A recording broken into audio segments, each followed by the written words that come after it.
This is your wake-up call. Time to reach, go for it all. Vulture stirs inside of me, and I know what I can be. Limit is the sky. Hey world, watch me fly.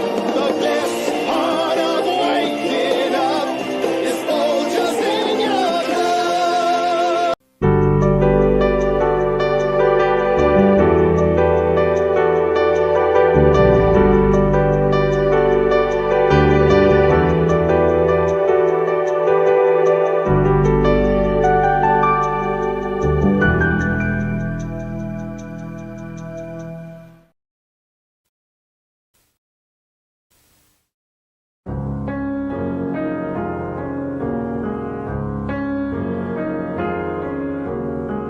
滲んだ星を数えて思い出す夏の日一人ぼっちの夜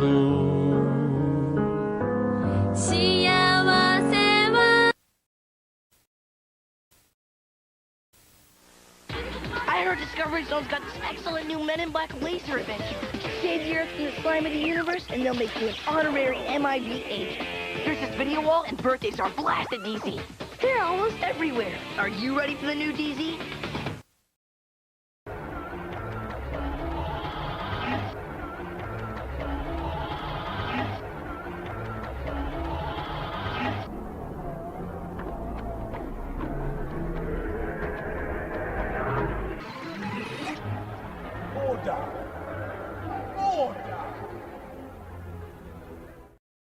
What do you do with a bunch of cops like these? One's a kleptomaniac. One's a compulsively violent ventriloquist. One's addicted to danger. And their leader's a transplanted Cajun who makes up his own rules as he goes along. What do you do with a bunch of cops like these? Give them a psychiatrist and pray.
Stay Bombad.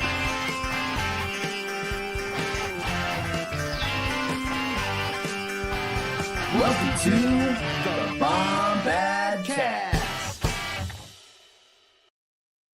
All right, let's check this stuff out real quick. What the? What? Where? Sold out? What is this? Where's my little green walking man? He's gone? They're all gone? I don't even... How does this happen? Let's see. How many can I buy per purchase? Let's see. Okay. Tickets, pricing. Let's just see how many I can buy per person. Man, it looks like everything's sold out. I don't see it on here. I might have to look it up. Oh, I just got a text. Oh, you could buy 20 tickets per person. That's fucking normal. Huh. All right. Well, Jerry, what do you think of this? Being able to buy 20 tickets per person. You silly rabbit, you can't go to the Star Wars Celebration website. You have to go to vividseats.com. Oh, it's good. That's where they are. Now, disclaimer. Prices may be below or above market value. So, just saying. I don't really know what that disclaimer is supposed to mean. I guess it gets them out of a lot of scrapes, Yeah. So, yeah. This is not There we very go. pork chungus of you, No, I mean, Here we hey, go. man, I'm a regular Erica Quirk. Just, I'm out here blasting my fireworks. Oh, shit. There's Being sad 9,085 about my fans husband. shopping for this. There's 9,085 people that are looking to get tickets from the Oh, site. What the 9,000. How many? 9,008. 9,085. It looks like there's people 9,085 chumps that shouldn't be doing that. Don't give them the satisfaction. I want to see the listings of. Let's go to eBay. Yeah. Let's do it. This Let's is do it. very strange. So usually, to my knowledge, the 4-day pass takes like a couple of days to sell out. We've been before, Yeah. I've been 17, 19, 2022, 2025, and these things usually take a couple of days to sell out. So look at Star Wars. Well, What happened here? I think that they were they wanted to make sure they know people can buy multiples at the same time, so they wanted to make sure. Did you see that the Disney did someone contacted Disney and they did say, well, we wanted people to be able to buy multiples because some people would have to, just in case the Duggars want to go to Star Wars Celebration. That's a name I haven't heard in a long time. Long time. Long time. Huh. So this is Is this normal? I think so. I think it is. This is how it's did been every people year. React to this? How did people react to this? Let's see. I don't know. We have the best scalpers in the galaxy. You guys need to at least acknowledge the fact that people were purposely scalping tickets to sell them at a higher price. Oh, this doesn't sound good. Respecting this coming up incredibly tone deaf to the actual fans who deserve to go to SCLA. Oh my God, what is? People do not seem to quite the fans. Got the tickets terribly handled. What did we post about this? Because I know we had to. Well, I think that we were. Let's see. You did. I was at I was at a doctor's appointment. Scotty was manning the computer for this, and what did we say I think you did a good job. But you know what? I think we were well measured and well tempered in our response. Oh, here we go. Yeah, this what is did we say? Jerry, can you read what the post says? It's really small. Let's see. Shout out to Reed Pop for fucking us in the ass. Having to buy 2 sets of tickets for each day. See you all at Celebration. We're on the way, guys. We are on the way. And, yeah. Well, you know what? Scotty, I think we probably, listen, we've made them wait long enough. Maybe we should bring in at least our third co-host, You know, it's say, sad. get This is their one of take those on seasonal things where like Joe shows up and Joe shows nippies and Joe opens the chest a little bit, shows some chest hair, and then we gotta reel him back in. Right. But Joe goes back in the little cage. Much like the birds will come around for the spring and the summer, but then they will disappear in the winter, and so we can't have that beauty all the time. No, we just gotta make him sure he's on all fours in his cage at all time, bringing in our most handsome guest host, as always, someone we worship literally at their feet, the one and only Joe Organa.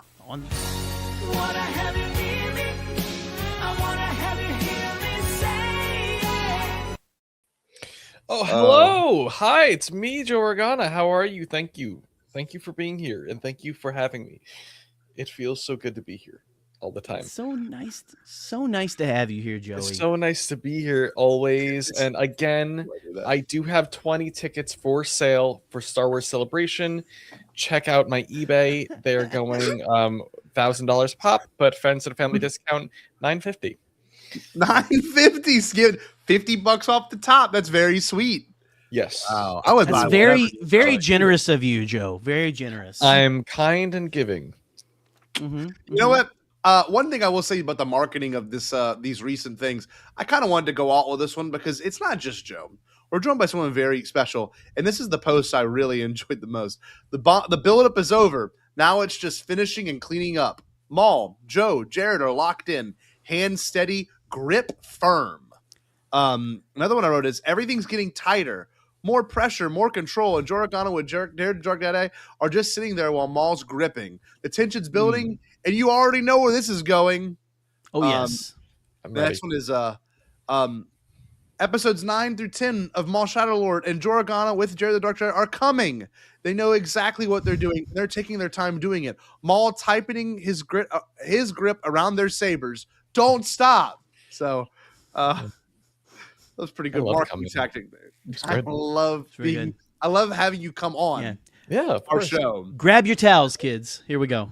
We're gonna have this man come across the stream and shoot it into your face. We're gonna shoot these photons into your eyes. We're losing the innuendo, just becoming Indo. All right, let's bring in Mr. Indo himself, the sneaky bad boy, Crystal Light's favorite customer, the upsetty spaghetti tarantula of the Northwest Pacific Cumin Farm. Yeah. Jarod the Dark Jedi. Play the fucking clip. Go Tigers! I Go wanna Tigers! Go Tigers! Go Tigers! Go Tigers! Why is it not playing?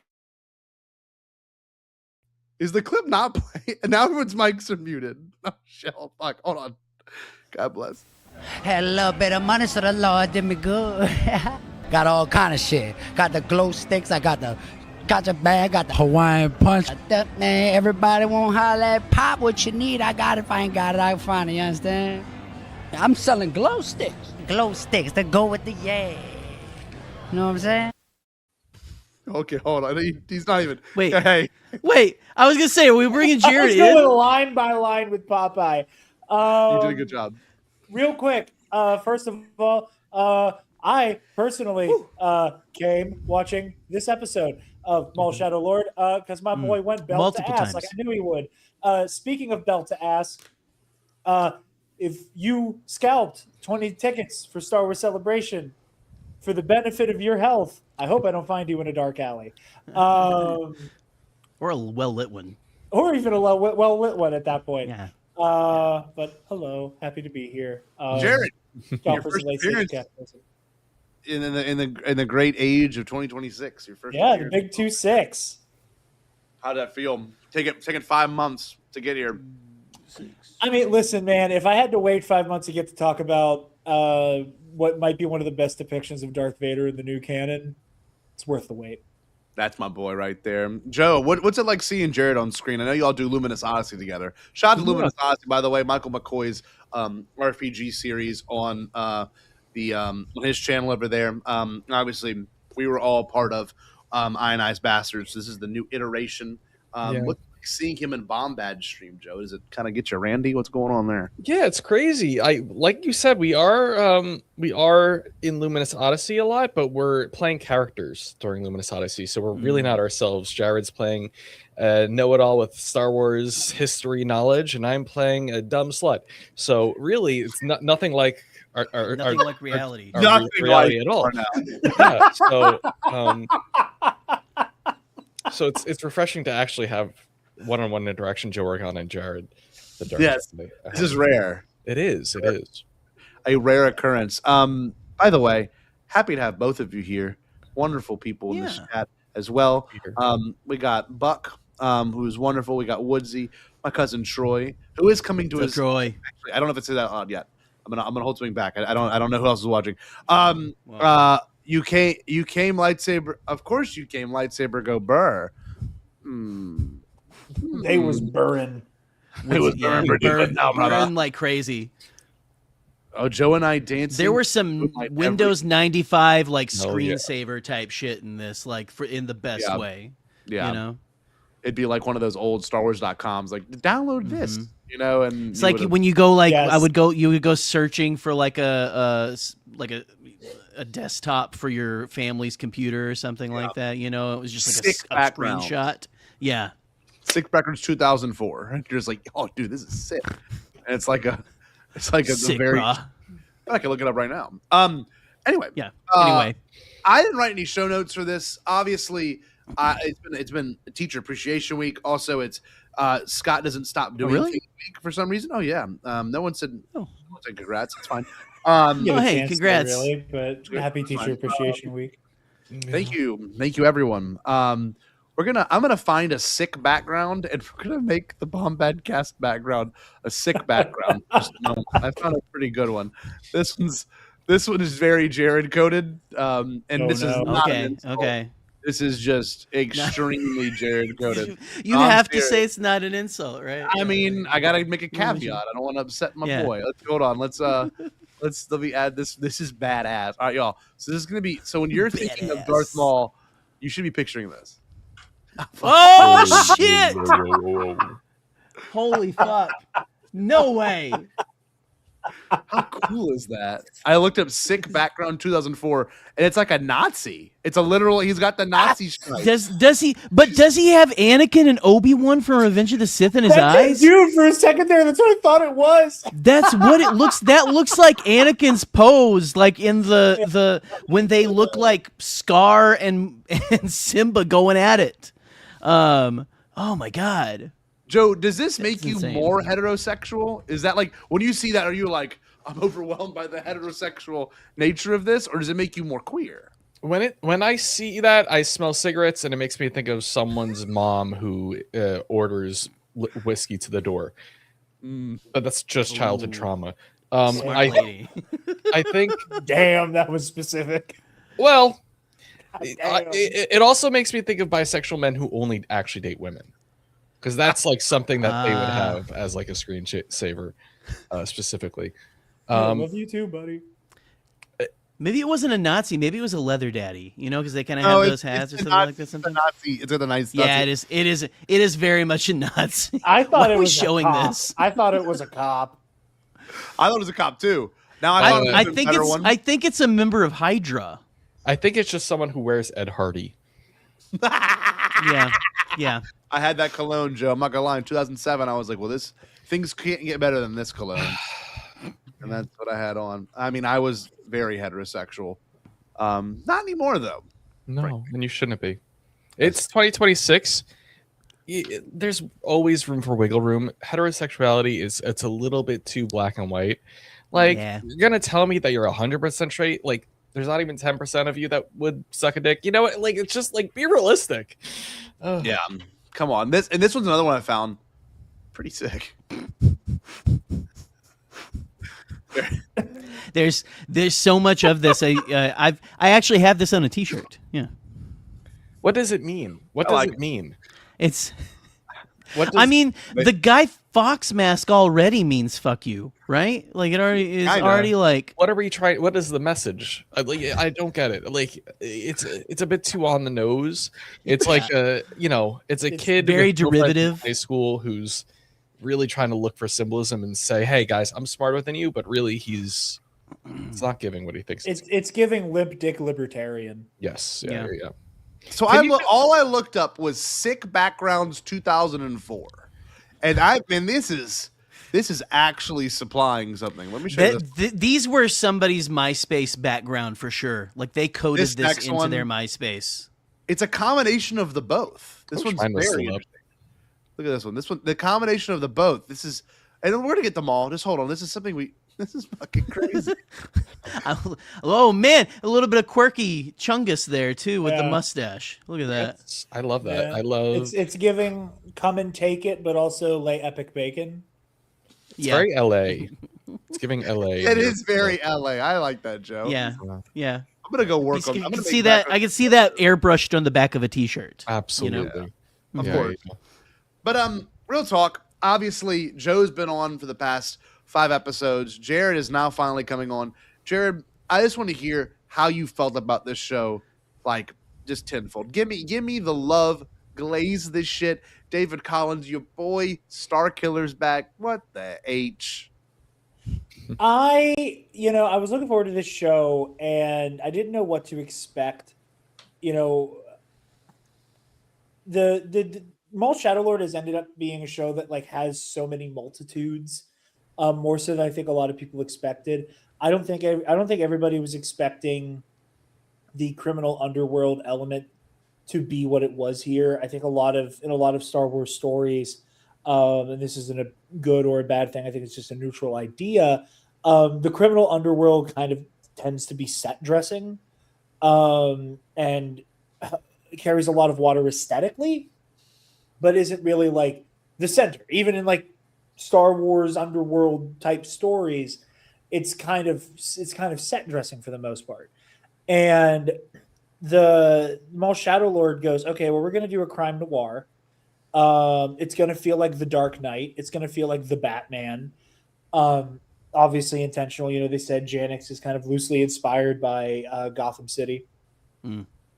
And, you know, there are legitimate horror elements, and the show is also incredibly introspective. And I just was absolutely blown away by it. As Darth Maul as a character was always was always a fixture in this story that I looked at before this show as being a compelling character study, but not a character who I was like in love with. Like I could appreciate Maul, you know, Freddie Prinze Jr., Sisyphus, yes. But it was always like, oh yeah, like Maul's really cool. And there's this very clear, straightforward story about how the unwillingness to heal will inevitably kill you. And I kind of thought that's what was there. And by the end of this first season, I think Maul has so much more complexity than I gave him credit for. You know, I think being complex and being fascinating are two different things. I think you can have very simple characters who are incredibly fun to watch because if their worldview is so simplistic, then like that kind of boxes them into corners where they have to make black and white decisions in a gray world. But, you know, I've not been able to stop thinking about Maul having the moment where he looks at this reflection of his younger self and says the words, I won't let him do this to anybody ever again. And hearing Maul come really close to acknowledging himself as not just the usurped heir apparent to the Sith Order, but as the victim of abuse. And that was a line being crossed I just didn't expect from him. At the end of the day, he can't not make this all about single-minded revenge. But there is a part of him that realizes that this is about breaking a cycle, but he doesn't want to break it. He just wants to be at the top of it. So I just absolutely in love with the show, in love with the characterization, remarkable ensemble. And then Darth Vader showed up, and I did a backflip and started throwing shit because I was so excited. Because let me make one thing clear about the Vader of it all before we even get into any of this. I neglected to mention this on the most recent Knights of the Nerd Republic. I didn't want to acknowledge the spoilers in case nobody saw it, but like I saw that leaked character poster. Me too. Like I knew we would see Darth Vader, and I assumed it would be not dissimilar to Rebel Season 1, you know, where we have like again in this show when Marok does the whole like, my lord, Maul is here. Like I thought we might see Vader on the other side of that call, or like the season would end with Vader stepping off of a shuttle, getting ready to tear somebody up. You know, I didn't think he'd draw a sword. I did not think we would see Vader even draw a sword this season. Like fully was like, it's not happening this season. And when that 9th episode ends with what Vanessa Marshall has described as this horrific Mortal Kombat fatality, where he's force pulling her lungs through her throat, and then he just proceeds to spend the next 30 minutes going belt to ass with Maul. Yeah.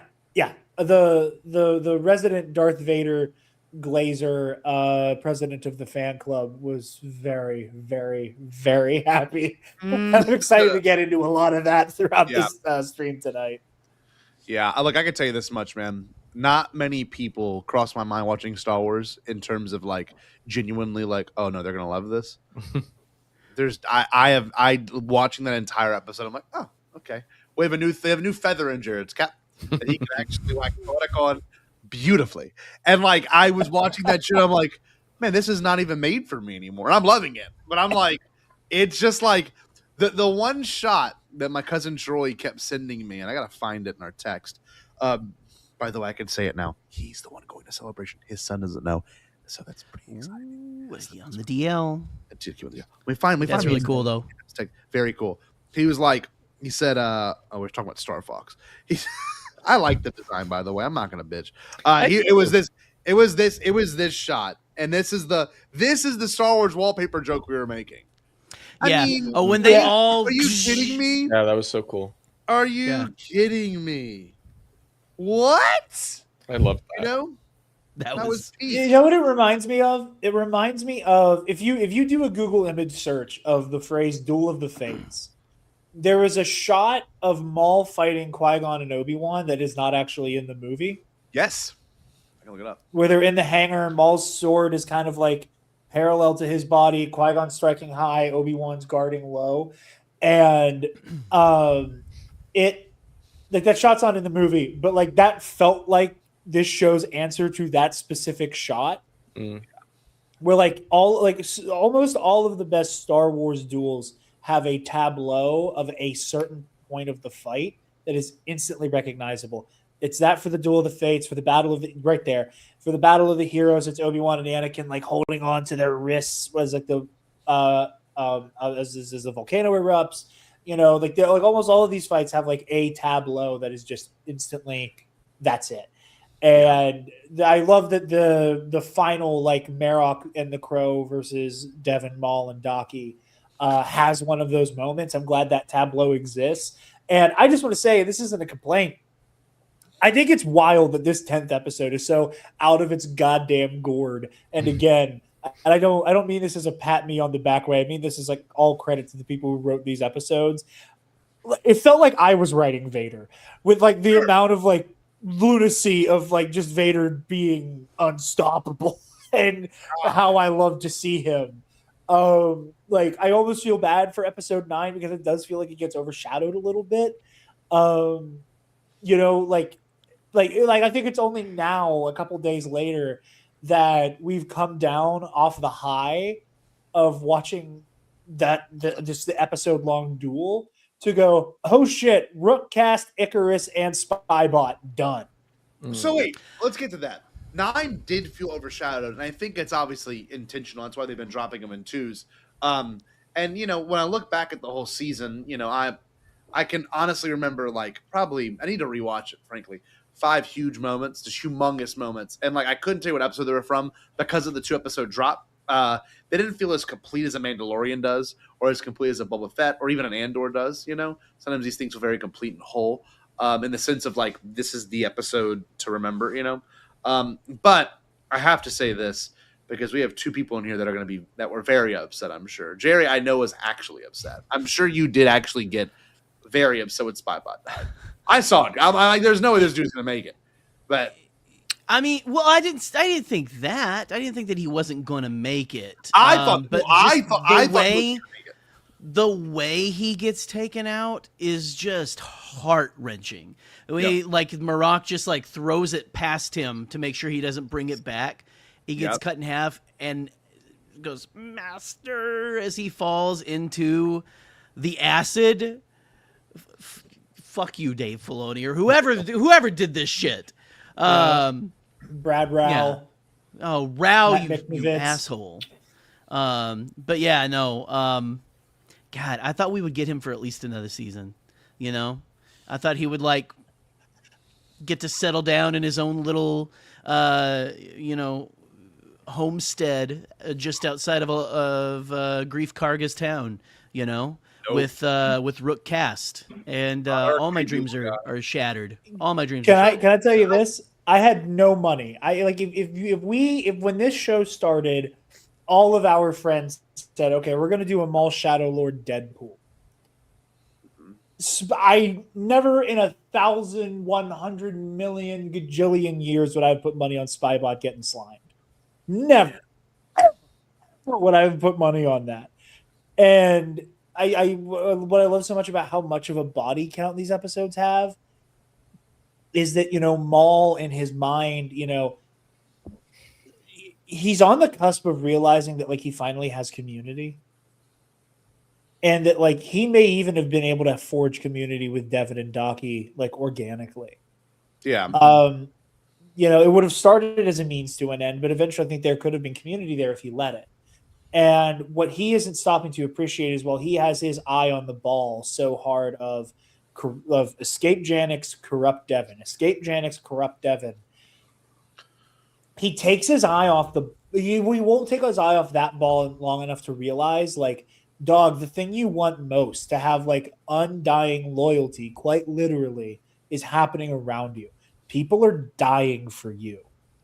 These people are like, this isn't just they're like, so these people here fucking care about you, and they're laying down their lives for you. And he doesn't, and he can't realize that, and that adds to the tragedy of all of them who die. But yeah, no, Spybot biting it. Just I was beside myself. I didn't even like glom onto him the way other people did. I was excited about more David W. Collins and Whitmer being Dark Jedi and droid companions again. Yes, but like I like when that saber hit him, I was like, whoa. In a weird way, that was the moment I went, nobody's safe. Yeah, that's how I felt too. Yeah, I was like that no one's gonna make it out of this. The bitch. plucky sidekick. It was like the inverse of K2. It was like the inverse of K2 in Rogue One. Yeah, it was. Like I think intellectually, like a lot of us went in there assuming, and nobody's making it off of Scarif. Yeah. But like, if there was one member of that team who was definitely dead to rights the moment they stepped on that shuttle, it was K2. Yeah, that's just the nature of this. I think Spybot was the inverse of that, where if there's anybody who will make it out of this who isn't protected by canon, it's Spybot, and clearly incorrectly thought that. Wrong. Okay, Joe. Yes. Were you okay? Were you okay? When Spybot was unceremoniously cut down, I did scream at the top of my lungs. It's the moment of truest emotion I've felt in months. And I was devastated. He was the only one out there doing anything to help the team. Like, without Spybot, none of them would have got across that acid. Like, and what burns my buns more than Spybot dying is Two Boots living. Two Boots, this is all your fault. Everyone who's dead, it's the wrong droid died. It's on your hands. Spybot, honestly, was doing all the things you should have been doing. He was the true hero. You're the villain. Two Boots. Yes. We all hate you. ACAB includes Two Boots. Absolutely. It's actually very specifically about Two Boots. Yeah, he's got to prove himself. He's got to prove himself more so than anyone else now. The thing about Two Boots that I think pisses me off is he's still like holding on to like the rules and like the loyalty to the Empire, and every so often he'll bring it up. He's like, "Oh, I'll report this as quickly as possible." Shut the fuck up! I hate him. He did catch himself that time. He goes, "I don't. That's probably everyone's dying, and it's your fault." I hate him. It is so much. People always like give Jar Jar shit for giving the emergency powers to Palpatine, but fuck you, because Two Boots is a rat fink bitch. Period. God, he is should be in the bottom of that acid pool, not Spybot.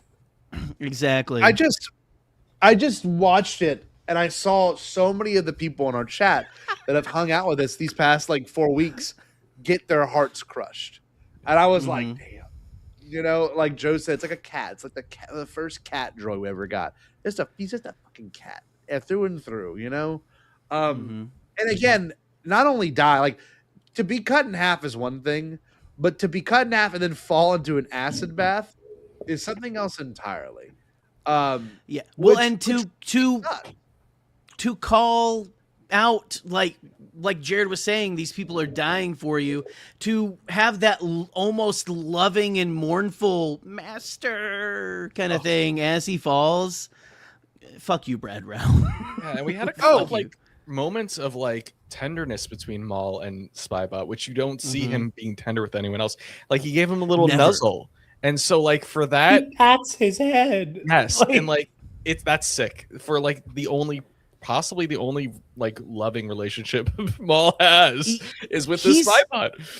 Am I wrong in remembering? I watched it just before this. Didn't he? He's like the only one that he reacts winks to as well a little bit. Yeah. Like Well, his he brother. gives a glance. Other than his brother. Does he do that to the brother too? He goes, "My brother" or something. Or am I crazy? Yeah. No, you're right. You're right. He does do that. And another person we didn't mention, because it happens in episode 10, but another death that was just super unexpected. And I don't know, maybe it's not a death. Brandon Lawson. He's alive. You think so? Walks into the ball. I kind of think he would so, too. die. I mean, he might be alive, but I kind of thought he would die to fuel Riley's story. Because in my mind, season 2 there will be a time jump, and they're going to be older, and there's going to be like those two deaths, like Docky and Daddy Lawson, are going to be like fueling our two main characters, who I'm thinking are going to be Riley and Devin. Like, you know what I mean? Like I kind of was expecting that. I want to see the reason I'm sorry, Joe. I didn't mean to speak over. No, you're fine. I think one of the main reasons I think Lawson is alive is like there was a lot of talk about time skips. I don't know where I fall on that. I don't know how much I'm like. It also is like, how are we defining time skip? Like, is it like like season 1 came out a year ago, so in real time it's been a year? Like, do we qualify that as a time skip? Is there multiple years? Is that a time skip? So like different strokes for different folks. There's a lot of time to cover in this era, but for Lawson, I think for like literally a lawman who had his whole identity stripped away from him because he finally was like, I can't do this shit with the Empire anymore. And like, you know, everything's going tits up. Like, I think there's a part of me that's like, you're leaving a lot of really good storytelling real estate on the table if you don't put the ex-cop in a prison camp. Mm. And we don't catch up with Lawson, and for whatever reason, it needs to be broken out. But like having Lawson, who was like doing everything he was supposed to do to protect the citizens of Janix, to then end up behind bars for doing the right thing. You know, especially because it feels like this show has so much to say about, you know, congratulations, you've now learned that the system isn't broken; it's working as intended.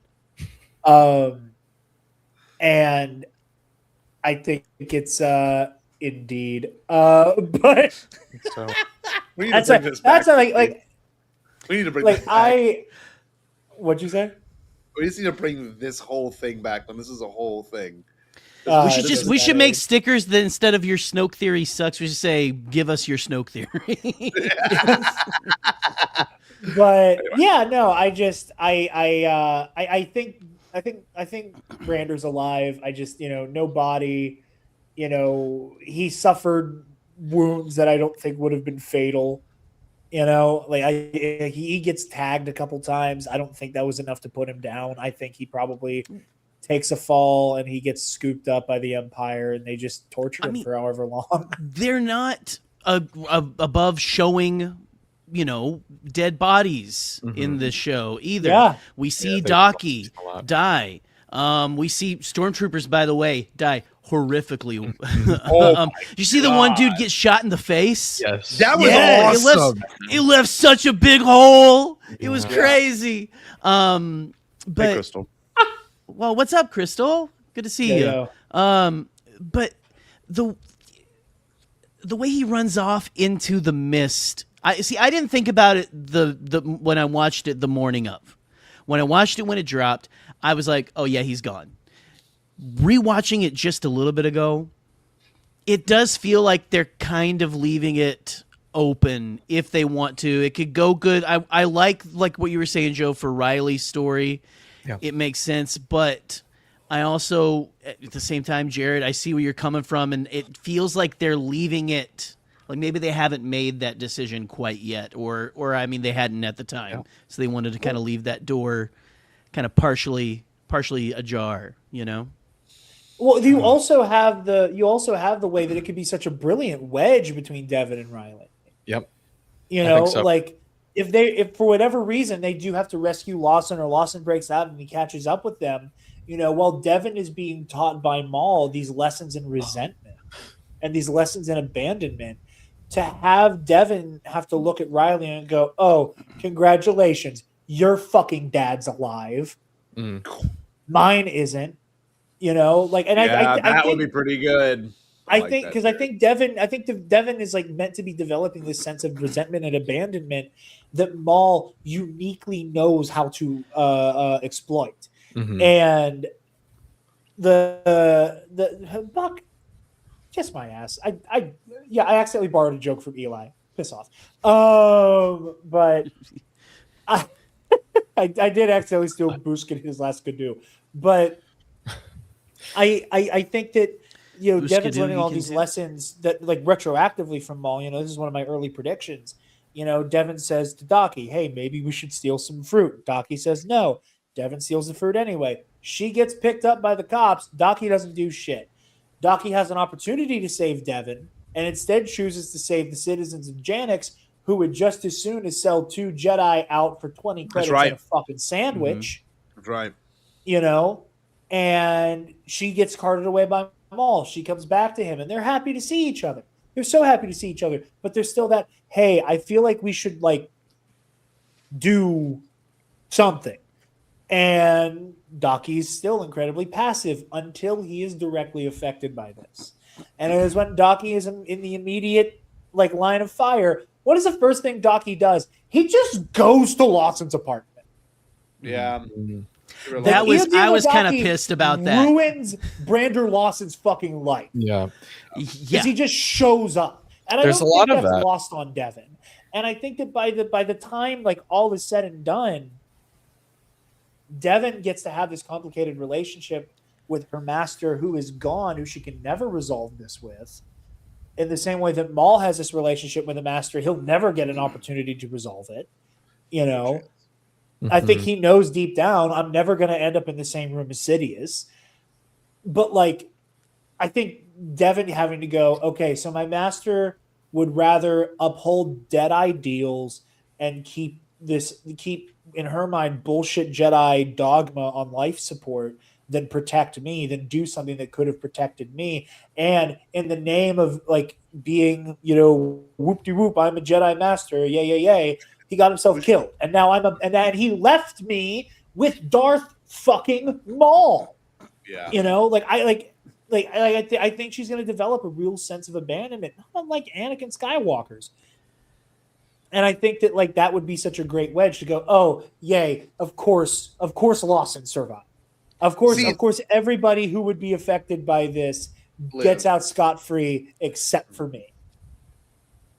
And my thing too is like you look at the structure of the show, and it's a little bit more clear now. We know Devin's inevitable turn, but like from the first scene, I didn't even connect that yet. Of like, no, don't steal the food. The food will be given to you.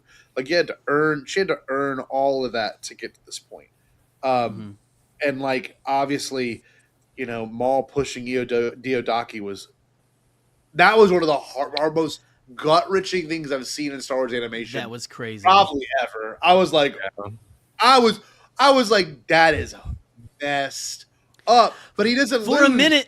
Cool. I was like, yeah, that's one of the. It's one of those. Sorry, Jerry, you go. I've been yapping. No, all I was gonna say is that for a minute, these last couple episodes, you're kind of believing that Maul has decent intentions this time, But then like he just reveals it again. He's like, no, I'm still evil. Me. Yeah. I still want to be the one who takes Sidious down, and I'll do what I can to do that. He's becoming, in a way, he's also being controlling like Sidious.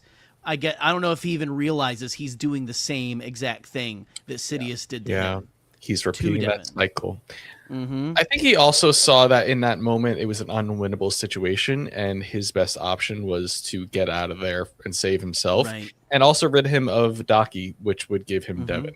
So I think he was just like, he's an opportunist. He always has been, and he always will be. You know what I mean? Ever since he was abandoned, he's always going to take the opportunities. But back to what Jarod was saying before, where there's a lot of waiting around by Docky, where Docky didn't actually do anything until it was affecting him directly. And I think that's a theme in this show, because there's another character who was doing the exact same thing, and I wanted to point it out. Two Boots didn't turn on anyone until they took his fucking boots. He did not give a shit. All these people were dying. The Empire Right. was taking over. It was affecting everything. He didn't lock in until they took away his boots. So there's a lot of complacency in this show. It's a theme, guys. Look it up. Right. Right. I mean, what I think is interesting about Docky is that, like, you know, it goes to show that, like, not every dysfunctional parent-child, master-student relationship is malicious. You know, like what Right. Sidious does to Maul is very malicious. Like it is done with malice in his heart, and I think Docky does a lot of the same things to Devin unintentionally. You know, I don't think in Docky's mind he's registering. I didn't take proactive actions, incredibly rash, out of their mind, proactive actions until I knew I was in the crosshairs. You know, I don't think he thinks of it that way. I don't think he realizes he did it like that. And he'll never have an opportunity to have that pointed out to him now. You know, like I think that goes to so much of it. But where, you know, and I'm kind of shitting on Docky, and I don't mean to. I do think he's a good man. I think he's a good Jedi. But like the other thing with Docky, where he does embody like what it means to be a Jedi, and where he does very much stand on what he had been saying this whole season, when he does get force pushed in the back and get knocked into Vader a little bit, as you said, Scott, like he doesn't flinch. It doesn't slow him down. It does not disrupt the momentum of his fight with Vader at all. And a lesser man, a lesser Jedi would have been thrown off their game and immediately gone, what the fuck was that? Which was the intention. Which was the intention. You know, and I think that's a really subtle way of kind of hearkening back to like what Obi-Wan says to Maul before he murders Satine. Where, you know, where he's talking about like, you know, you can kill me, but you'll never destroy me and you'll never turn me to the dark side. You know, and I think on some level, like that's again another instance where somebody who is maybe misguided, maybe wrong, maybe, you know, fucking up as a parent and as a mentor, but somebody who has decency in their, not just their heart, but in their bones, in their cellular makeup, decency, they will not be distracted by or dragged down to Maul's level. You know, because Docky is old enough to have developed past being able to be mind fucked the way Maul was as a young man, and the way that he's trying to do to another impressionable, like abandoned student. I just know this show. When I went into it, I was thinking it'd be way more Maul centered, and it came out in a way that I wasn't expecting. Like I thought it'd be more about Maul luring Devin in, but not having events lead to Devin wanting to then turn. You know what I mean? Like not in the sense of like specific events. Like, you know, we've obviously seen a dark sider go evil. I'm sorry, a light sider go evil with Anakin. You know, we've seen it in the Acolyte. We've seen it in different ways, but the way it happened here was very different. You know, the mentor kind of failing the, you know, mentee. Like it was very cool, very well done. You know, the most understandable fall to the dark side. Yeah, I was gonna say, like, understand why she's doing it. You know, the seduction wasn't because it's a matter of circumstance.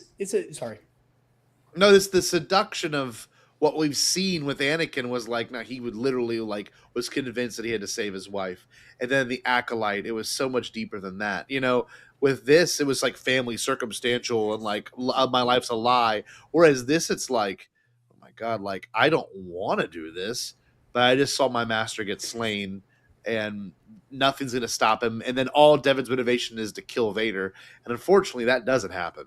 You know, that's not an outcome in the future that we see and we have seen in, you know, so much media. And another to give its flowers too, and I know Jared could talk about this forever, the Obi-Wan line, you know, he hunted down and destroyed all the Jedi. Like, we haven't really seen that except for comics, you know? It's always been, you know, Inquisitors kind of doing the job, you know, or not, like tangentially doing the job with some situations. You know, like when they killed that guy from Kenobi, you know, they hung him up. So, like, you know, we've never actually seen Vader go be that dude, that guy, and like actually, you know, chop him down. But seeing Docky go down, it felt like a felt like a payoff to a thing that we've kind of lived up to in our heads the longest time, like just a machine walking through a field and just mowing down people. And it's not as cringe. It's not as cringe as "All I See Are Dead Men" or whatever the comic book. Oh no, that scene is hard as fuck. Yeah, the context of it is that Rebel saying, "It's over, Vader. We have you surrounded," and Vader saying, "All I am surrounded by is fear and dead men," as he uses the Force to activate all of the thermal detonators they have on their hips, and then Force jump into the air while creating a fucking mushroom cloud of death. So what I'm saying is, Vader not saying anything was the best choice.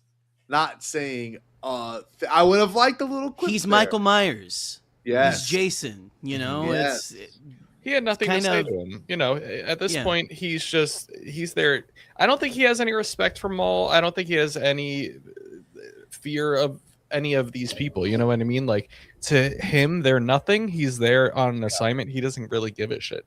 You know what I mean? And the fact that anyone even got away is probably a shock. So Jared, give me your conspiracy brain here.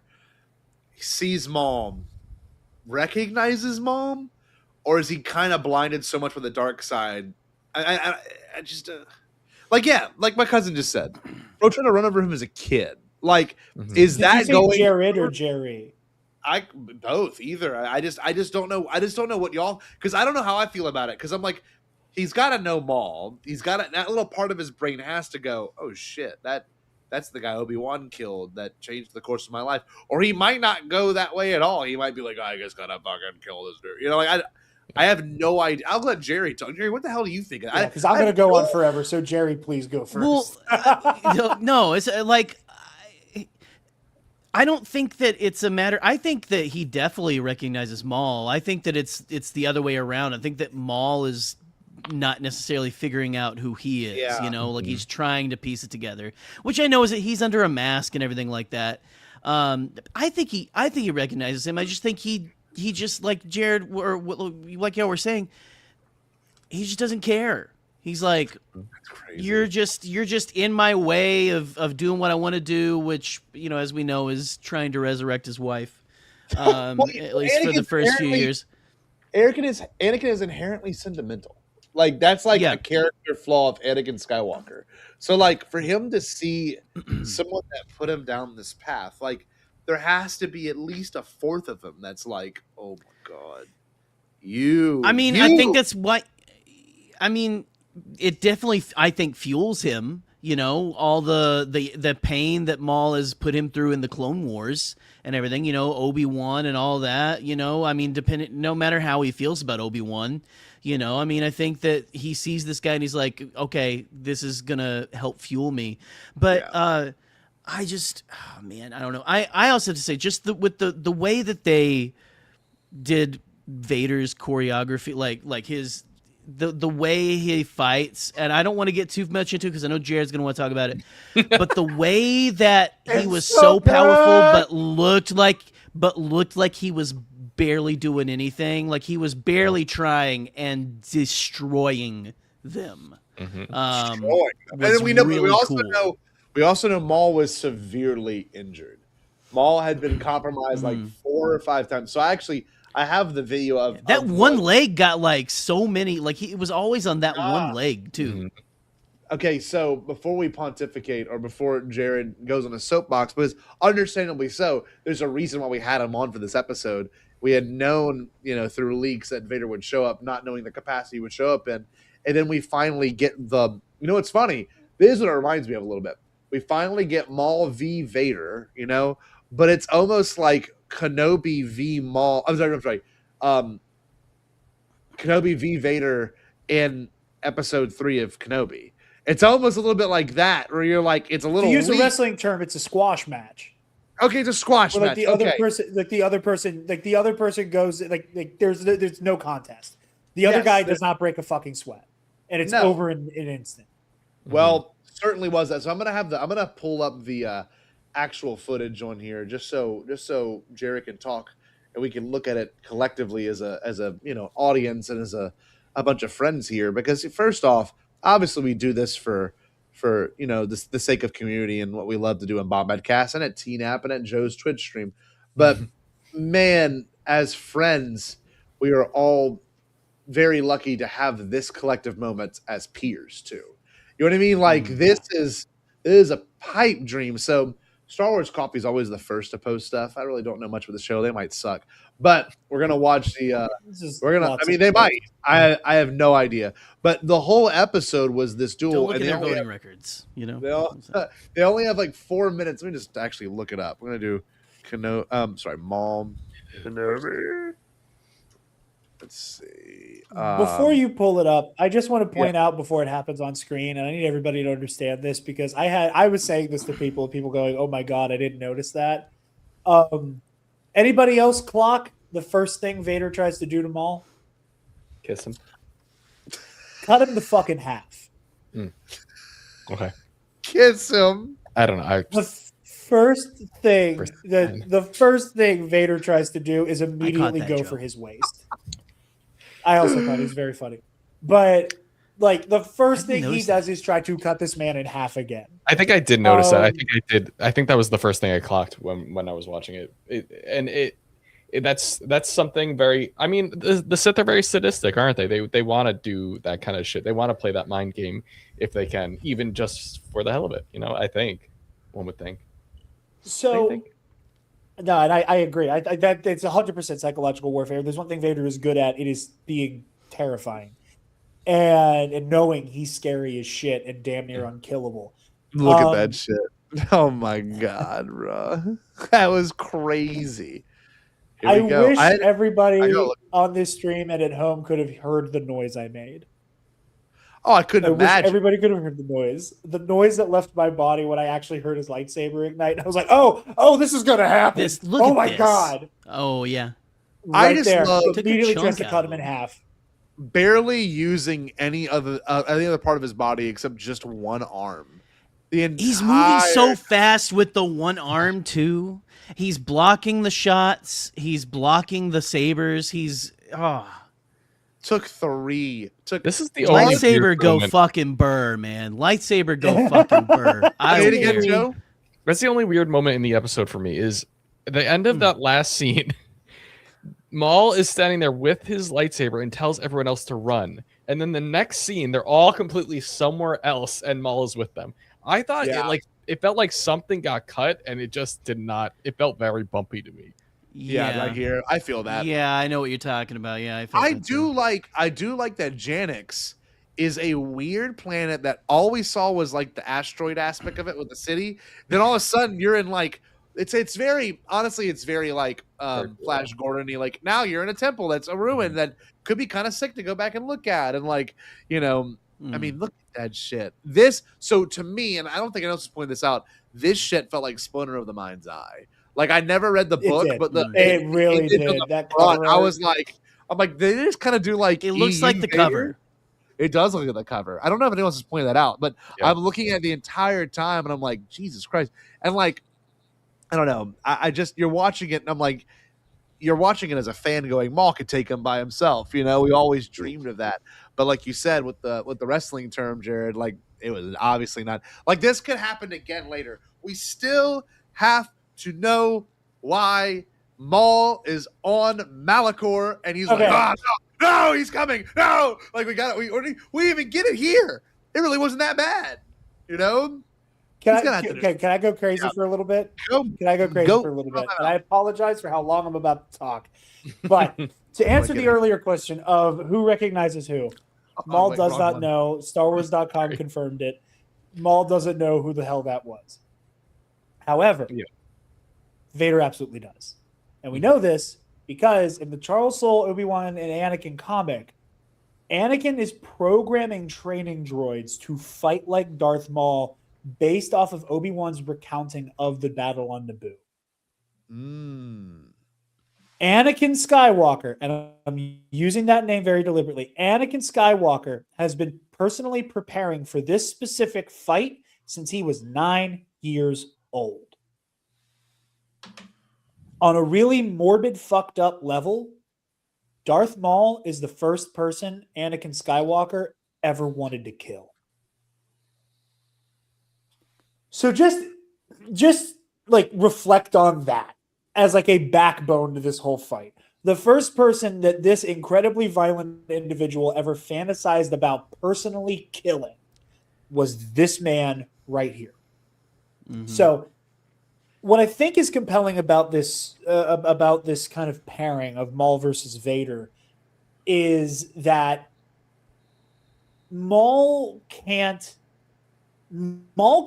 call Vader a poser the way he called Count Dooku a poser. You know, like, and hopefully by the time, if Maul knows what happened at some point, like, Sidious kept telling every single one of his apprentices, and then one day you were going to walk into the Jedi Temple and you're going to leave soaked in blood. Sidious said that to Dooku. He said it to Maul. Neither of them made it there. This guy did. And this guy has the body count to back it up. And Maul sees his true replacement. His replacement was never Dooku. It was always building towards this guy. And this is why you had to be cast aside. Because I can't afford to pass up this for you. God bless. So there's that element. There's also the side of Vader, where Vader has to look at Maul and go, my life was ruined the day you killed Qui-Gon Jinn. That's right. My life goes down the path it did because you murdered the closest thing I ever had to a father in cold blood. And now I just have to live with that. You know, I can trace everything back to that day on Naboo. And ever since he was a kid, he's been training to fight this guy. During the Clone Wars, he never got a crack at him. But he wanted it so fucking bad. And now that he is no longer Anakin Skywalker, he is now Darth Vader, he has the permission structure to cut loose. He has the permission, both spiritually and in terms of like, you know, the rules that he's guided by, to just go, yeah, I want to kill this guy. I'm going to show up. I'm going to kill him and I'm going to make it hurt. And it's going to feel good when I kill him dead. That's where his head would normally be at. But because there is so much going on with Vader internally, both being forced upon him by the Emperor, but also like internally understanding like how he's supposed to be, if he comes into this fight with all that baggage, that's Anakin Skywalker who's here to kill Darth Maul, not Darth Vader. So in a really weird way, Vader has to behave more Jedi-like to suppress Anakin's feelings and not give in to the hatred and rage he has for this guy so that he can actually do the job as he's supposed to. So like, that in and of itself is wild. And I think that manifests in the fight, and I think it manifests in the choreography. Because Vader is being, like, that's why he's quiet. Because if he starts speaking, it's no matter how deep in James Earl Jones' hole, that doesn't matter how much of that is there, that will be Anakin Skywalker's voice. Hold on, I'm going to bring myself back in for 2 seconds. Do you think they avoided that because of the AI thing, or do you think they're looking for a new voice? Do you think they have whatever, like something Lawrence from Fallen Order? They have Matt Sloan. They have two great Vader voice actors that they could call on. I think it was an artistic choice. I think it was an artistic choice because I think we're getting around. I think we're getting round two. I think we're getting round two, and I think round two is when the secret is out. You know, where Maul, being so incredibly arrogant, is going to think he can pull up on Vader and go, oh yeah, you're the little boy who cried when I killed Qui-Gon.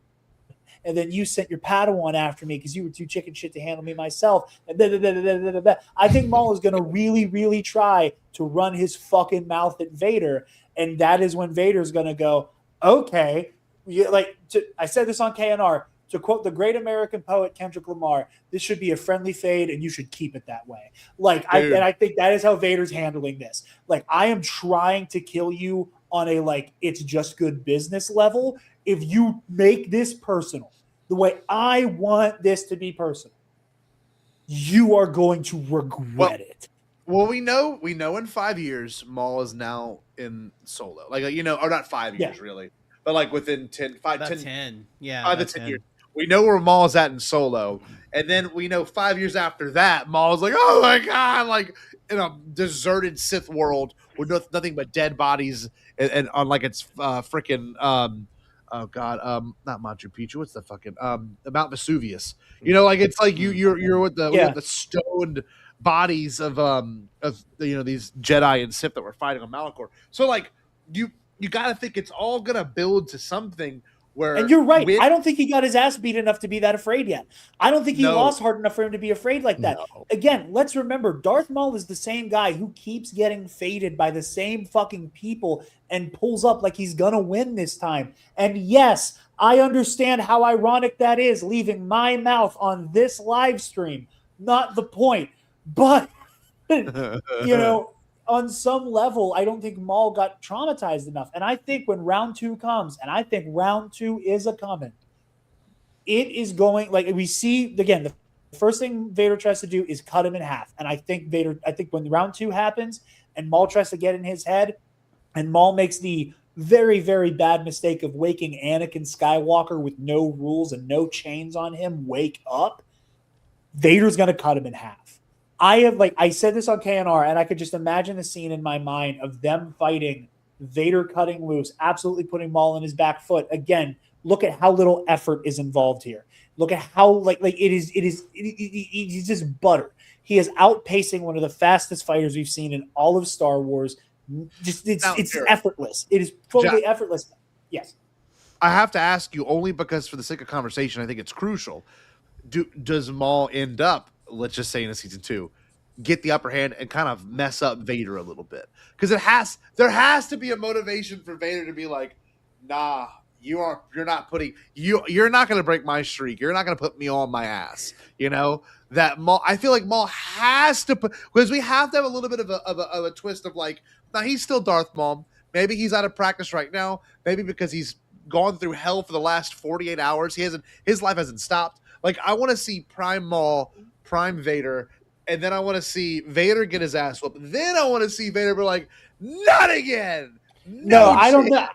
No, what I think is going to happen is what is about to happen on screen with Docky, because it's one of my favorite things that Vader does. When somebody gets a lucky hit in and tags Vader, that's when the fight ends, because he's done playing with his fucking food. He goes, okay, you're going to make me try a little bit? It's game over. Right there. And immediately, he's just the defense gets stronger. The counteroffensive is just literally shaking Docky's bones, and he just starts wailing on him. He's like, look at that shit, dude. This is my point. Well, no, it's crazy. No one else is pointing this out. Maybe you did on your show. Oh, I gotta go. Hold on. I'm so into this. So right here, he's literally doing the Luke move whenever Luke is striking at Vader. Yeah, Return of the Jedi. Boom. He's doing the same exact move. I would like here. 100%. Lawson is clearly alive. After rewatching the You're scene. so right. Like Lawson clocking that and not telling anyone yet. Yeah, that means he's alive. Mm-hmm. Yeah, for sure. To come back. Right here, watch some shit between Devin and Maul. I want to see this. This is when it literally becomes. Oh yeah, I didn't know Docky looked over. I haven't noticed that yet. Docky kind of looked like, you shithead. Yeah. There we go. Yeah, there we go. Right. Mm-hmm. Right here. They literally do the whole do. Look at this. It's a little bit a little bit more. Right. Did I miss it? I think he went too far back. He's about to tag him again. Yeah. It's right after he tags him. Yeah, just like it is in Empire, because this happens in Empire too. Same spot. I also love that they have Vader, again, to use another wrestling term, they have him no-sell it. Where, like, every other time we see Vader get hit, he lets out a noise. Here, it's nothing. Yeah. Definitely more like a thwomp, I think, from Mario that I just did. I like that. But, like, and again, I think that's how that fight goes down, legitimately. I think he tags Vader, and Vader's like, oh, okay. And then that's where the ego kicks in for Vader. Like, I think that's one of those brief moments. God, I'm sorry, Docky, it's so good. But I think that's where, like, that little bit of Anakin ego kicks in. Sorry, you said what you were about to say, because I'm going. I just love how it went from, like, you're kind of like, oh, no, Docky's down. Like, will we get a Vader speech, like, Jedi scum, some shit. Like, Nope. It just cuts boom, to Devin. boom, boom. There you Boom. go. He's screwed. He knows he's done for. Look at that face, man. The emotions are insane. Dude, watching Devin react literally made me cry. The faces they can pull off now. It felt like when Hera watched Kanan die a little bit, where you're like, oh my. Oh, don't you do like that to her me. eyes shaking, her face, like, or, you see the green in his eye, like, all, like, but like, oh, gutted. And then, God, and then there he is. That. Oh, Well, he doesn't even have like a gutted. run or anything.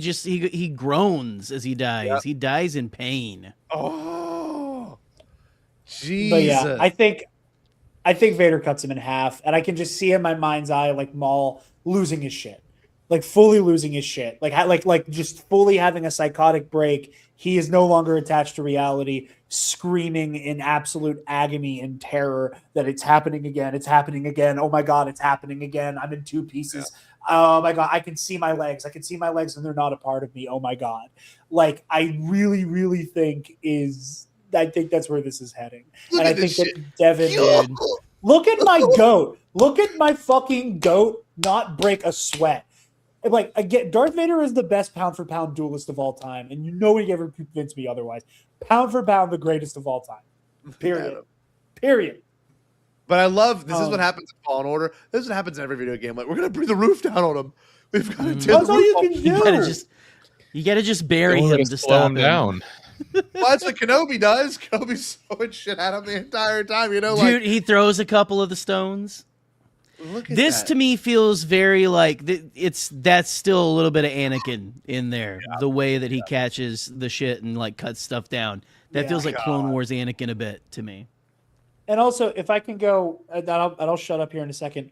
No, Nathan Troxel's comment. That's literally why you're here. Nathan Troxel's comment. He said, "Why doesn't anyone go after Vader's chest piece? It's game over then." The reason they can't, they physically can't. Darth Vader's whole fighting style is built around protecting this square. That is the name of the fucking game. Is you can't hit this. His whole because with the Jedi martial arts, like Anakin Skywalker was like basically one of the great masters of 4 and 5 in both aspects of it. Shien, which is geared towards blaster deflection, directed blaster deflection, and Jem So, which was kind of a strength-based counter-offensive fighting style, like geared around like its maxim was like peace through superior firepower, the way of the Krayt Dragon. Like the whole point of Jem So was kind of not really being on the defensive, being on a counter-offensive and weighing people down with physical strength. He also bolstered that with the acrobatics of Ataru. He obviously can't do that shit anymore. So he then melds Form 5 and its like strength-based counter-offensive style with the precision and minimalist footwork of Form 2, Makashi, Count Dooku style. And he builds all of that around constantly being able to never letting himself be on the defensive. You watch most Vader fights, he is not on the defensive. He is constantly wailing on the other guy. And even when they're attacking, he's just attacking back. He's not guarding. He's not blocking. He's not doing any defensive swordplay. It's constant offense, even as defense. The whole point of the fighting style is I left myself open on Mustafar. I got tore the fuck up because of it, and that's never happening again. Never happening again. And when you look at the way, the few times that Vader loses a fight, it's because he loses control and stops doing that counter-offensive and tries to just blitz somebody down. Somebody who can match him as a swordsman. That's why he loses to Obi-Wan Kenobi on the Unnamed Moon, because like Obi-Wan overwhelms him and then Vader's not able to protect him. Oh. Like that's the whole point. Like Obi-Wan's going for it. He's going for it with non-lethal force, but he's still going for it because for once that specific like zone of defense is gone. And that is a once in a lifetime opportunity to go to town on Vader. I love, because this is something you're so passionate about. And by the way, I'm going to get it pulled up real quick. There's a really cool video that Jarod put out recently. Put a lot of work into it. Give me 1 second. Hold Jared, tell us about this video. Not that we're wrapping up right now, but we will wrap up in a little bit. But you recently put a video that is nothing but like these scenarios, but into a video game. Yeah, I have had the idea for a very long time that it is kind of insane that there are practically no Star Wars fighting games. There are two. Star Wars will turn 50 next year, and there are two fighting games, and both of them are kind of booty. Masters of Terraskazi and Star Wars: The Clone Wars lightsaber duels, yes. Which was a Wii exclusive.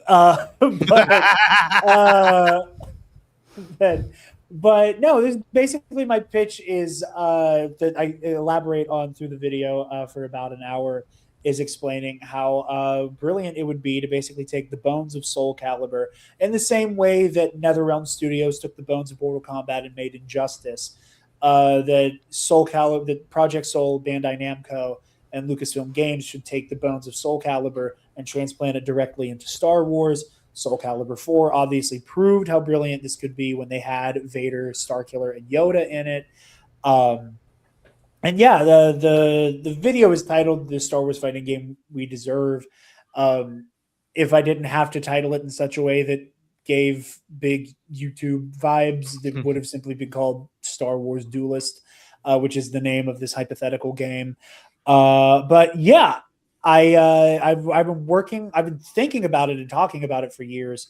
And over the course of the past year, kind of sat down, started writing the script, and been working with Mitch692 of his titular channel and Comic Book Cast, who just did a remarkable job editing this video and kind of bringing this pitch for this video game to life. I love Star Wars. I love sword fighting. I love lightsaber duels, and I love fighting games. And I think it's kind of buck wild that this doesn't exist. That's Star Wars Duelist. To explain some more of it too, you even had animations created about each character and what they would look like, and what their design would be, and their different title cards voiced by Alden Diaz. Like, it's not just like a discussion video. It's through and through like, this is my pitch. This would be a really fun idea, and like you explain each fighting style, who would be better over this, and like you can see a quick example of like what it visually looks like, But it's one of the best videos I've watched in a long time. I actually haven't even finished it yet. I can't wait to finish it this evening. But it's what we've talked about a lot. Look at sweet Trey. Hey Trey. But look, I mean, you can see a lot of love and a lot of effort went into this. And I mean, funny enough, this was all made before Shadow Lord even wrapped up. So like the scenario that Derek pitched in here, of like Vader versus Maul, like we've now seen that and what that could actually look like on a much grander scale. And I one thing I do want to watch together, I kind of want to see the scene in Rebels where Maul does show back up and then they talk about Vader. Where is that part at? And they mention he like freaks the fuck out? Like, doesn't he go crazy? Or am I making that up? I don't think he doesn't go crazy, but he's like visibly shaken. He's like, we need to get the hell out of here because this is not going to end well. Is it in this scene where he goes more against of a the knowing? Inquisitors? It's right when they're at the top of the pyramid. Okay, so it's not this part, which is funny because we know he takes them all out. Yeah, Maul's fought these people before. Is it right? It's right as the I don't know. I can't remember exactly where it was. Yeah, because you're right. Maybe it's animation style, but his legs do look different in this as well. He moves a little bit differently. And it might just be because of the way Rebels was created and animated. Man, all art is, valid, but like, fuck, Maul looks so much better than this. Yeah. Like, just the animation. I really don't care. Like this, watching Maul Shadow Lord, I agree with you 100%, Joe, has showed me that I actually don't care for how Maul looks in Rebels. Yeah. Yeah. Yeah. The animation is just beautiful in Maul. Yeah, Maul is like the best of the best. Mm-hmm. Let's see. This is the same thing. Hold on. There was one they suggested at the end of the video that looked kind of right, like it was it. But man, I mean, to see a character now have season 1, we know there's a season 2, and I'm sure there's going to be a season 3. Not that I know anything, but I'm sure there's going to be a season 3, like they've done all these animated shows. This might be it right here. Is this?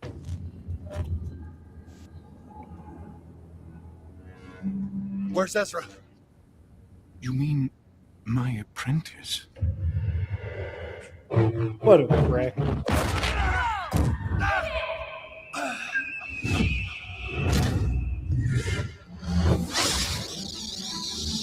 The song, Jared.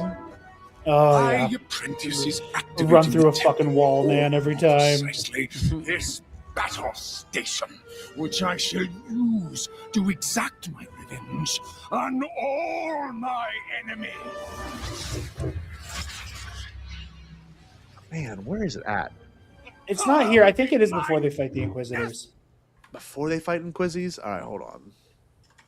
Maul, Vader. I don't even know to look up. It's just such a good scene because he kind of has a freak, has like a weird look on his face. Rebels Maul reaction. That's not going to be it. It's me people freaking out about it. I have to go back and look at it on my own time. But, you know, I will say being able to talk about this with y'all tonight has been such a wonderful experience. I can't believe that. Well, what are you laughing at? I'll say Woodsy's comment. Oh, right here, yeah. Oh, Master Iodaki. You're in good hands with Daki. That's right. Joke's on you. I don't know what else to say that I'm just excited for the next season. And me too. I want to see where they go. And I do want a time jump. Like I would love a 5-year. Mm-hmm. I would love a lot of time, frankly. But I also don't know if it's realistic. And these shows tend to do kind of shorter time jumps like Bad Batch did. Mm-hmm. You know? And then Bad Batch ends on a what's it called? Crazy time jump. A crazy epilogue where you're like, what? Mm-hmm. You know? Like, no way. And I just don't know if this one will do that or if this one will even continue into another show. Will Devin get her own show if she's a strong enough character? Will she show up in another movie? Like, man, we're just eating right now as Star Wars fans. We have a new movie coming out next. You know? I know. I can't wait. I'm so excited. Crazy. I don't know what else y'all want to bring up. I mean, I just want him to whoop his ass even worse next season, man. I want Maul to win a little bit. I think he deserves it. I think Maul deserves to get a little bit. Let it not be a squash match. Let it not be a squash match. I don't think Maul can beat him. Quite frankly, maybe a hot take. I think Maul is the least powerful of Sidious's apprentices. Ooh. I don't think Maul can beat Dooku either. Oh, really? That's a take. I feel like a plate of cheese could beat Dooku. Like he's just an older gentleman. Dooku is one of the best to ever do it. Dooku is on the Mount Rushmore of lightsaber dualists. Okay, yeah, but he's like the same age as Chuck Grassley. I don't know. Look, Maul has testosterone. Maul has no nuts. It still has more testosterone than Dooku. I'm not intimidated by an old gay man. You know what I mean? Like I know what his house looks like. He's got exquisite pajamas and his decorating at least a little bit to be desired, but those stained glass. That is a really skin in Star Wars Duelist. Exquisite pajamas. That is a skin. I like that. Yeah, I'm excited for the next season. I hope to see. I don't know. I want Devin to be really cool and dark side and badass. I really do want to see that. I think that would be so neat. And I would love, I don't know, I would love Darth Maul to get his ass beat over and over again. I kind of disagree with Scotty. I don't want him to win over. I want Maul. Barry, are you on my side? Do you want Maul just to get one little I got to beat, Palpatine's puppy. You know what I mean? Like that's what I want, man. I think he's gonna get one little hit like Daki and Luke and all of them, and then it's over. Ass. I don't think he can. Darth Vader ain't getting his ass beat. Like, let's be honest. In Rebels, when he is so scared of Vader, then why? Because he just never beat him. You gotta get scared. Listen. Will he put him against the rope? Probably, but I don't think he's gonna knock him down. You know what I mean? I don't think he's gonna Yeah, again, I don't think he's gonna win a fight. I think if he's gonna beat Vader in any way, it's gonna be mentally. I think if anything, he'll rattle Anakin out of Vader a little bit, which is gonna make him just scarier, like Jarod was saying. I think if Maul has the advantage over Darth Vader at all, it's mentally, and he can probably pull something out of him that maybe scares Maul even more. I think Scotty, your wet dream of Maul having his moment over Vader is maybe a Look, pipe. all these guys got Maul tattoos in the 90s for a reason, and that's the same reason. This is the reason they got them. That's all I'm gonna say. They got them because they're like, this guy's the new Darth Vader, and like, give it to me for a little bit. And we've had Maul do some sick shit. We have, but man, just to get one whoop ass, and I'm not talking the classic. Like, that's the one thing I hate about Survivor. Like I didn't even play the game, but like, old girl gets a good strike on him, and like, I want Vader not to be like messed up, but I certainly want Vader to like, at least like be like, oh no, yeah, I can't. You want Vader to work for it. You want Vader to have to actually try. Jared, that's all I want. Well, we all want that too. I want to make it clear. I want it to be more. I want it to be a more competitive fight, especially if it's a 1v1 where like Maul is like, oh, like he can't actually keep up with Vader. I just don't think he can outfence him. I don't think he can outfence him. I don't think, think he should. I love acrobatic ass Maul from TPM, and I know he's like 20 years older. I mean, not even 20 years older. I know he's 15 years older. I know he's older. I feel it. I get it. But still, like, come on, fix that leg up, baby. But does age even matter? Because Jared said he can't even beat Dooku, who is very old. And do you think, honestly, okay, Jared, I have a question for you. If Maul can't beat Dooku, do you think he has a shot at Yaddle? I think Maul could take Yaddle. I was joking, but okay. He took it so serious. Nerd. I'm sorry. I like listen. My undiagnosed tism goes real hard when it comes to who would win in a fight. I think he has a shot at Yaddle. So I apologize. No, you're fine. It was my that's fault. a lesson that could go for all of us. Shoot your shot, It was my fault kids. for me thinking. In theory, you know what's funny? Dooku did lose to Yoda. So let's just be real on that for a second. So, I mean, you laugh, but you always dog on Yoda. Went on for 10 more minutes. If that fight went on for 10 more minutes, Dooku really is a bitch? He's a little bitch. That's my problem. Is Maul baby might back run away. bitch. Maul might run away again, which is also one thing I don't like about Maul. I wish Maul would like mess up Vader, stand over and be like, "Bitch!" and then walk away like they're in a bar fight. Well, then, Maul has a I self-preservation honestly complex. I love that idea. Yeah, I would run away too. No, I love that idea. Let him start trying to gloat. Oh, I agree with Joe so hard right now. I didn't mean to speak over you. Lag there got me. But like, I love that idea so much of Maul thinking he's mogging on Vader, and for Vader to go cute, just throw the lightsaber right through him, and then you get the oh my god. And then Devin has to scoop his pathetic ass up. I'm sorry, I can't even say pathetic ass. His pathetic torso up. Right. And the thing is, you think Vader and Maul would find some common ground? They're both, apprentices or former apprentices of Palpatine. Neither of them have dicks. Like, you think that they would find common ground in their similarities. Yes, it's true. This man has no dick. They could. How about this? How about this? How about this? What if they get themselves in a situation where they have to team up together? Your penis would be so hard, Jared, and you know it would. You would be my heart would give out. Fighting side by side, which is not impossible. No, it's not impossible. If Maul's left robot leg and Vader's right robot leg both fritz, then they'll have to, hold on to each other. Like a company picnic style lightsaber fight or something. Yeah, exactly. The three-legged race. Scotty, if I got to watch Maul and Vader team up to deal with whatever fucking threat could validate them working together, I don't know. Aboleth? I would. I almost did it again. Kenobi. I almost did it again and went, "Oh, they can't take on Abeloth even together."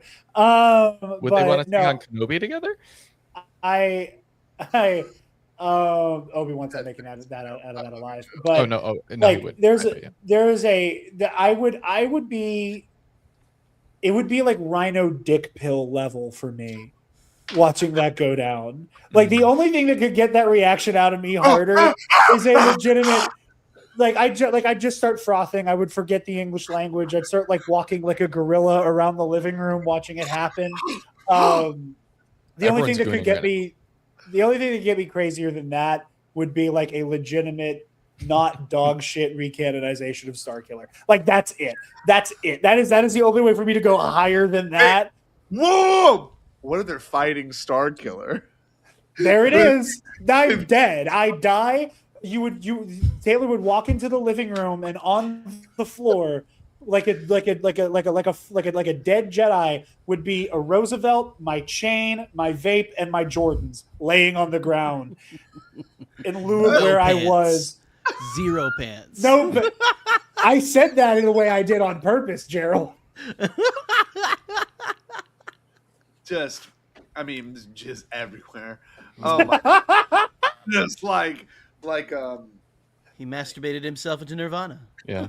Yes. His body turned to jizz. There just wasn't enough stored in the balls. The whole body turned into jizz. LCL fluid. Yes. He achieved human instrumentality. It's amazing. He pops and there's Ray Ayanami. Oh man. Okay, you can't win, Brad Rao. If you fan service me too hard, I'll become more powerful than you can possibly imagine. I'm thinking Starkiller is awoken, don't know how, and it's gonna be Vader and Maul versus Starkiller. Somehow Starkiller has returned. I'm gonna put this on some social media, and it's gonna get so much traction. Here we are, guys. Reddit. We still need to make the collective. But this is some inside talk. We still need to make the Star Wars collective initiation, where we just put the most brain rot shit out there and get invited to premieres. Guys, can you believe it? They're gonna put Starkiller and Darth Maul, Shadow Lord, and it's gonna be Darth Maul. No, here's how you do it versus Starkiller. All right, here, let's hear it. Now, give me. Let's do the clip right now. Let's do the clip. Here we go. Talk to the camera, and I'm gonna cut it up really. So, all right. So you need to. Okay. So, but I need to give you some notes here. So, you're gonna put text above my head that says, "What if Maul and Vader team up to fight Starkiller?" Okay, are you ready? Okay. Mm-hmm.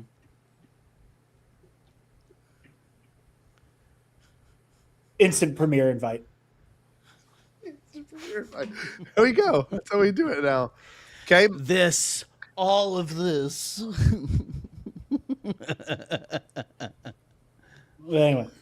We're in the comment section. Why are we all gooning? That's what, it looks like we're all gooning. Why are we all gooning? Like, what's happening? That's all right. Lunch with Kathy Kennedy right now. Next week. Yeah. We doing it.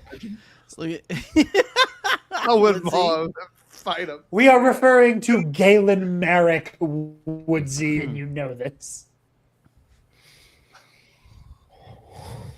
I love that. The secret technique, Darth it's like Vader 10 times bigger Darth than the Maul Death on Star. Oh my god.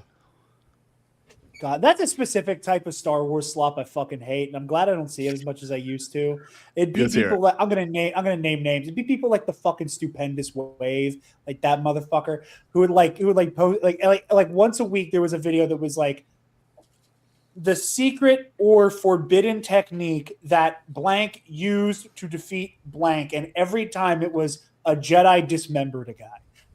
Every time. It was just a Jedi cut off a limb. And just flagrantly incorrect. That's one of their go-tos. Because that is not forbidden. But happens a lot, actually. Yeah. You'd be surprised. Obi-Wan Kenobi did it in a goddamn bar. Just did like in a bar. Twice. Yeah. Oh, he did do it twice in a bar. In the first Not movie. the same bar. Baba and Zam. Two different bars. In the fifth movie and the first movie. Man, I didn't mean to do that. Get some new tricks, Obi-Wan. Jeez. Hey, we're gonna wrap up here. This has been one of my favorite discussions I've had in a while, especially the show. And it's not Joragana's last appearance, y'all. It's a hot Joragana summer, I'm sure. He will definitely show back up. Joe has even told us that he would really actually take on like the third. You know, he'd be the one we like finish the on. third chair. Yeah, he'd be the one we. Yeah, he's the one that sits in the chair. other. Yeah, you know, he's the one that's sit there going. Watching me and Jerry play tennis with our. Yes, I would. Yeah. I would. Yeah. But real talk, Joe, I'm so glad we had you for the past 5 weeks. You're one of our favorite people. Do you have anything you want to say to our Bombad audience before you make your great return, probably in the near future? I would just like to say that I'm so grateful that you'll have me on here every so often. And I love being here and I love talking Star Wars. And maybe I don't contribute as much knowledge as Jared or as much funniness as Scotty or as much dad energy as Jerry. But I bring something to the table and it's usually chest hair. So thank you for having me. I love being here. Please don't kick me out. I want to be accepted by you. Wow. Good job. Thank you. Hey, thank you, Joe Organa, for making me a racist. You're welcome. Oh yeah, Addison Rae. Guys, look her up. Great first album. Dude, I'm just thankful that you made me a racist. Oh, of course. You know what? You have great taste, and therefore you are a racist. I just love good music, and I'm a racist. Jared, let's hear it from you, buddy. Yeah. That got me. That got me. That disoriented me. No, obviously, Bombad is my favorite show to guest on. This is like, I love the Bombad fam. I'm happy to be here. We were joking earlier about, it's crazy. This is my first Bombad of 2026, but also if it means waiting to watch Darth Vader just peel Darth Maul's muffin cap back blue, it was worth it. Absolutely worth it. But yeah, you can catch me over on the Nerd Academy podcast, actually related to the Star Wars fighting game video. Obviously, if you haven't seen that, please check it out. I'm really happy with it. It actually just crested over 1,000 views today. So I'm really proud of how well it's doing. Tomorrow around 4 p.m. Eastern time, I'm actually doing a Q&A live stream about it, kind of addressing any thoughts that weren't addressed in the video. Going over that, talking about one of the game modes called World Between Worlds. Basically, that will have like alternate timeline endings for each character, kind of going through every character's one of those. But yeah, so join me for that at 4 tomorrow Eastern time. And then, like I said, Nerd Academy, we have our MC Rewatch show, The Road to Doomsday. Scotty's been on. Jerry's been on. Joe, I'd love to have you on if you want to talk some Marvel. Obviously, that's an open door invitation for all of you guys. Over on the Mitch692 channel, Pro and Noob, our Season 4 Attack on Titan coverage is going strong. I think Attack on Titan's probably been my favorite season of Pro and Noob so far. So check that out. Yeah, that Scotty. Not allowed. Evangelion's still my favorite anime. Attack on Titan was my favorite season of doing Pro and Noob, and I highly recommend. But everybody here has not seen Attack on Titan. It's fucking worth it. That shit's back. That shit's bananas. And then obviously you can catch myself and Joe on Luminous Odyssey on the All Remaining Systems YouTube channel for our High Republic RPG, featuring myself, the lovely Miss Taylor, my dear lady, and also my co-host on The Road to Doomsday. Yeah, so check all that out. And again, the Star Wars Fighting Game We Deserve video on Nerd Academy Podcast YouTube channel. This is why I love Jared. Jared doesn't stop. Jared's hardworking. He's smart. He's lovely. He deserves a goddamn celebration ticket. Hey, you should have went to that Mando Grogu event and just been given one. That's all I'm going to say. Yeah. That's all I'm going to say. You could have. I opted to not go to the Mando Grogu May the 4th sneak peek for 2 reasons. One, as much as I wanted to do it, and as much as I was kind of ready to sell my soul to do #content about it, I realized that I don't want my experience of the first 20 minutes of the movie to be divorced from opening night. That's a good point. And couldn't bring myself to go and do it. The other reason was there was a bar in Pittsburgh that was doing Star Wars trivia on May the 4th, and I needed to go slap a few people around. Yeah. Did y'all win? We did really well. Okay. Okay, I'll make this quick. We came in second place. Oof. But here's the bullshit. Here's the bullshit. Halfway through the game, the guy emceeing the trivia started awarding bonus points at random to people because they were elaborating on their answers in a funny way. And the team that the team that came in first, who was sitting right next to us, who had this guy there who, quite frankly, kept trying to check my G card, and it was pissing me off. We got literally the same amount of questions right. There were 40 questions. We both got 39 questions right, and we both missed the same question. But I guess he had enough bonus point bullshit that they won, and so I'm gonna have to track this guy down. Once I'm done with you, and then I'm done with Alden, then I gotta find that fucking guy from Spacebar. Like that is the. So in school, back in the day when I first started the school that I work at, this is what we're gonna wrap up tonight's show on. I always love this. Our principal, very old fashioned lady, in the early 70s, she would always ask every morning after the a basketball game or a football game or whatever, she would go, and let's just say for the example, and our basketball team played last night, and boys, how did we do? And then of course all the boys would go, we lost! They would all yell like little assholes, and then she would go, we represented our school well every time. And that's literally just what you did, Jared. You're like, we represented our school well. You did represent our school well, Jared. And we're Scotty, proud of you. you and I should represent our teams in epic confrontations well by having a rematch this year. Oh. Stay bombed. Did you say impossible? Pasquale? Only kidding, Chucky.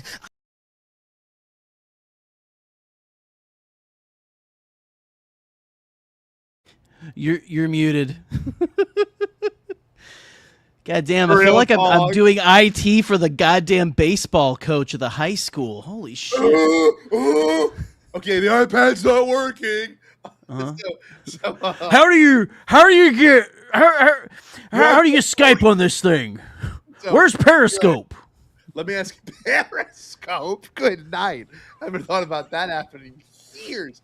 Just kidding. A high school coach doesn't know what Periscope even is. Okay, continue. So next week, Jerry and I's plan. I haven't even told him this yet. Next week, we're gonna be eating. We're gonna do a mukbang. We're gonna try to get the Burger King meal for the manual. Oh, look, Jared's getting excited. He just did start cheering in the background. Is that what you want? Oh, he's muted too. Hold on. Oh, he's muted. Good. Why does this keep happening? You gotta unmute yourself. It won't even let me unmute you. I don't know why. Joe, do you want to eat We food? should just keep him like this. Joe doesn't eat food, by the way. I love eating food. No, I thought it was funny because I made this exact joke in our one group chat, like verbatim said, Jerry and Scotty should do a Burger King Mando mukbang. Yeah. And it's even funnier hearing you say it. Burger King Mando mukbang. You guys should do that. I think it would be amazing, and I would like to see it. I would like to watch it. It sounds like it's on the top 10 on Pornhub right now, honestly. A little bit. You could probably upload it there. Probably. Do you have a channel? Try that. I know. I've always wanted to. Do you? You should have a Bombadcast channel. Do you think just people would actually do you think people would actually watch it? I think so. Just like, and not even have like porn on it. Just completely, just like podcast. me and Scotty eating food. Yeah. Yeah. No, Mando meal. I would love to see the comments under that video. My God. I'm going to look up. My thing is, I don't want my school to catch back on this. That'd be weird. Godspeed, rebels. I have nothing to lose anymore. So, oh God, we're still alive? Yeah, we're still alive. We know. Trey, I think Trey's trashed right now. Trey's texting me in private. He's like, look, I'm being another Mayo's Trump. I'm like, God bless, what is wrong with you? He's got a little too We love you and we support you. Send me some mayo shrimp. I just think Scotty should Put it on stop a little being boat. afraid of me. Mayo shrimp. That sounds like a gloves euphemism. on. I really am good. Vader and you are Maul, and don't act like that's not the case. You I don't it's think the, it is. I'm wearing the red. I'm wearing. Come on, like what are we doing? I'm wearing more black than you are. Okay, yeah, Jared's Vader, Scotty's Maul, Jerry's Docky. You're Devin. I'm Two Boots. No. You're never Don't say gonna that be about too yourself. me. I know. I love No, you. you're not Joe. Two Boots. Joe's been giving But up I'm privilege Spybot. these past. You're Spybot. There you go. Joe's been giving the Prince last like 5 weeks. We're gonna do an actual Stay Bombad this time, and I will say, Trey, you are trashed. You stopped sending me pictures. Trey's like, I got a film camera. Look at me. We think you doth protest too much. Yeah. Oh, Shots fired. Shots fired, Trey. Shots fired, Trey. Trey's so smashed. Trey smashed. Trey's a shrimp. Joe's a shrimp. Oh. I am a shrimp. Dip me in the Here's mayo. my best Larry David. That's Trey. That's fucking Trey. Every time Trey just spat out his alcoholic beverage when you did that. Just there. What? Oh my god. What? I have us. That's Larry David. Oh, what? Anyway, I'm gonna get off now. Locked my tea. We did. Is Trey a racist too? I don't know, Trey. Are you an Addison racist fan? Addison racist? Are you a racist? The plot has never been more lost. Well, we'll text. Yes, he is. Trey confirmed racist, and we love Addison. Right. Okay, Joe, give us a good Stay Bombad, and then we'll play the actual ending song, and then we'll eat mukbang food next week on Pornhub. Yes, we will. All right. Well, Stay Bombad. I'm gonna come. Did you say impossible? Pasquale? Only kidding, Jackie. I've changed my tune because I finally thought of a possible dream that we can all share. What is it? Pasquale? It's a dream about a world when nobody is poor or sick or hungry. Oh, now that's a dream we can make come true. I'm gonna make a change for once in my life. It's gonna feel real good. Gonna make a difference. Gonna make it right. As I point up the collar on my favorite winter coat, this wind is blowing my mind. I see the kids in the street with not enough to eat. Who am I to be blind, pretending not to see them?